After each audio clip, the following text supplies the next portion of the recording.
शुभ अवसर पर मैं दिव्य धुनी की चर्चा आपके बीच में काफ़ी समय से कर रहा हूँ। वो भी इसलिए कि आपकी जिज्ञासा है, आप चाहते हैं कि मुझे दिव्य धुनी के बारे में और कुछ अधिक मालूम पड़े। किंतु जब दिव्य धुनी अनंत होती है, दिव्य धुनी तीर्थंकर की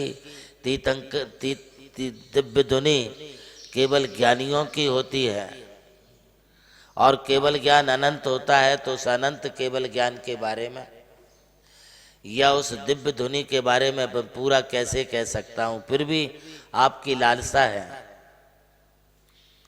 आप चाहते हैं, तो मैं आपके लिए बता रहा हूँ कि यह दिव्य धुनी जो तीर्थंकर भगवान की होती है, ये 4 अक्षोणी अक्षर और अनक्षर भाषाओं में संख्यात गुणी भाषाओं से भरी हुई यह दिव्य धुनी होती है। आचार्य मानतुंग जी ने इस संदर्भ में 4 लाइन बड़े महत्व की हमारे लिए बतलाई हैं। स्वर्गापवर्ग गम मार्ग विमार्ग निष्ठा सद्धर्म तत्व कथनय के पटुस्त्रिलोक्या दिव्य धुनि भवति ते विसिदार्थ सर्व भाषा स्वभाव परिणाम गुणे प्रयोज्य। इतनी अच्छी बात कहने वाले मानतुंगाचार्य ने जब भक्तांबर स्तोत्र के माध्यम से अष्ट प्रातिहारियों का वर्णन किया, तो उसमें एक यह भी प्रातिहारी है जिसे हम दिव्य धुनि नाम के प्रातिहार्य से कहते हैं।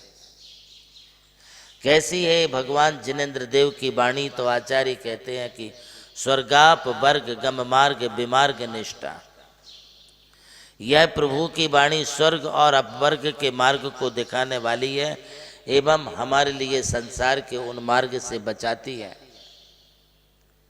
जो कुमार्ग है, अहितकारी मार्ग है, उस पर नहीं चलना चाहिए। यह तुम्हारे लिए बतलाने वाली जो वाणी है जिनेन्द्र भगवान की ही वाणी है। आपके हाथ में बैटरी है और आप रात के समय में चल रहे हैं, तो बैटरी का 2 उपयोग है। एक उपयोग तो ये है कि अंधकार से बचाना, कंटक, पत्थर, कांच, कीचड़ और गड्ढे आदि में गिरने से बचाना। दूसरा उपयोग है कि उस बैटरी में आप अच्छा प्रशस्त मार्ग देखते हुए चलते जाएं और अपनी मंजिल तक आप पहुंच जाएं। यही बात मैं आपके लिए कह रहा हूं। जिनेन्द्र भगवान की वाणी तुम्हारे लिए 2 मार्ग बताती है। एक, संसार के 4 गतियों से भरे हुए इस दुख रूपी गड्ढों से आप कैसे बच सकें, कैसे नरक निगोद से आप बच सकें, ये बतलाने वाली तो जिनेन्द्र भगवान की वाणी ही है। ये संसार नाना प्रकार के दुख, आकुलता, अनेक प्रकार की चिंताएं, व्यथाओं से कंटका किरण है, ये निरंतर दुखदायी है। इससे बचाने का काम यह केवल ज्ञान के द्वारा प्रतिपादित दिव्य धुनि से हमारे लिए प्राप्त होता है। एवं स्वर्गाप वर्ग, स्वर्ग और मोक्ष का भी मार्ग बताने वाली यही दिव्य धुनि है। आज आपने मनुष्य जन्म पाया, मनुष्य जन्म पाकर के जैन धर्म, जैन कुल प्राप्त किया। आप अपने हितकारी मार्ग का आप चयन किए हुए देव शास्त्र गुरु पर अकाट श्रद्धा रखते हैं, क्योंकि आपके लिए सम्यक ज्ञान मिला है। ज्ञान के बिना आप इस श्रद्धान के परिणाम कैसे बनाते थे? हमारी ये माताएं बचपन से लेके अभी तक अनेक प्रकार के व्रत और नियमों को पालन कर रही हैं। जब देखो तब कोई ना कोई व्रत, कोई ना कोई उपवास ये माताएं करती रहती हैं। ये तुम्हारे लिए मार्ग किसने बताया? ये प्रेरणा तुम्हारे लिए कहाँ से मिली? ये जिनेन्द्र भगवान की वाणी से मिली है। ये तप करना, ये व्रत का पालन करना, आप जो कुछ भी नियम पालन कर रहे हैं, ये नियम स्वर्ग नियम से स्वर्ग के कारण है। ये आचार्य देव ने भी कहा है कि सराग संयम, संयमा संयम, अकाम निर्जरा, बाल तपांसी देवस्य। देव गति की प्राप्ति संयम से होती है, परिणामों में शांति रखने से होती है। अपने परिणामों की निर्मलता, कसायों की मंदता जितनी रखोगे उतनी तुम्हारे कर्मों की निर्जरा होगी। यही स्वर्ग का मार्ग है।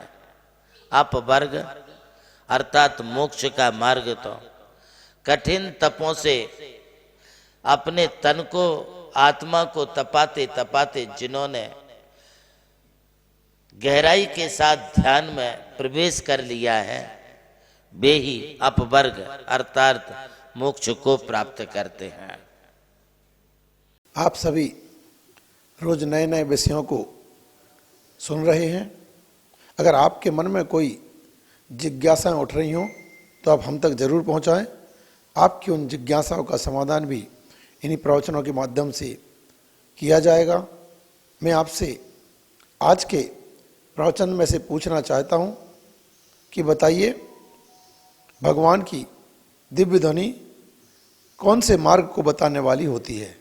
जवाब देने के लिए नमोकार तीर्थ व्हाट्सएप ग्रुप में जाकर दिए गए लिंक पर क्लिक करें। जवाब देने के बाद अपना नाम और रजिस्टर्ड मोबाइल नंबर अवश्य लिखें।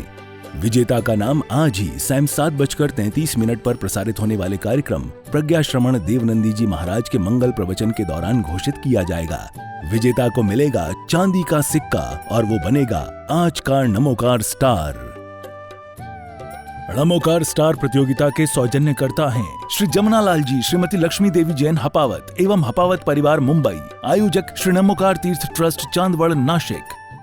प्रभु श्री राम की जन्मभूमि अयोध्या रही और मोक्ष भूमि मांगी तुंगी। इसी यात्रा में उनके चरणों की रथ से पावन हुई ये भूमि राम टेकड़ी, जहां अनादि निधन महामंत्र नमोकार को समर्पित दिव्य तीर्थ का निर्माण हुआ। नमोकार तीर्थ जो स्थित है नासिक जिले की चांदवड़ तहसील के ग्राम मालसाने में, परम पूज्य गणाधिपति गणधराचार्य श्री कुंतु सागर जी महाराज के उत्तराधिकारी शिष्य परम पूज्य सारस्वताचार्य देवनंदी जी महाराज ने कई तीर्थों के जीर्णोद्धार के पश्चात एक ऐसे तीर्थ की परिकल्पना की कि जहाँ के दर्शन मात्र से ही जैन धर्म का ज्ञान हो सके, जिसके विशाल प्रांगण में प्रवेश करते ही दर्शन होते हैं विश्व के सबसे ऊंचे समोशरण के 108 फीट ऊंचा यह समोशरण बोलता हुआ समोशरण होगा, जो आधुनिक टेक्नोलॉजी पर आधारित होगा। इसकी परिक्रमा आप मिनी ट्रेन और नौका विहार के माध्यम से भी कर सकेंगे। समोशरण में भूतल पर कलिकुंड पार्श्वनाथ भगवान और पद्मावती माता के 24 स्वरूप विराजमान है। प्रथम तल पर चंद्रप्रभु भगवान की 32 फीट ऊंची अति मनोहर पद्मासन प्रतिमा विराजमान है। विश्व के सबसे ऊंचे पंच परमेष्टि के 51 और 31 फीट की प्रतिमाएं भी यहाँ पर स्थित हैं। साथ ही जैनागम के महान गुरुओं को समर्पित अति सुंदर गुरु मंदिर है। ध्यान कक्ष, ग्रंथालय, संत भवन, 22,000 स्क्वायर फीट का विशाल पिलरलेस हॉल और 200 से अधिक कमरों की धर्मशाला, भोजनशाला, समाज जन हेतु कम खर्च में मांगलिक आयोजन के लिए मंगल कार्यालय और आगामी योजना में है जैन नॉलेज सिटी। और इस भूमि पर आकर आपको अनुभव होगा नमोकार केवल एक तीर्थ नहीं, एक दिव्य अनुभूति है। वो अनुभूति आपकी भी प्रतीक्षा में है।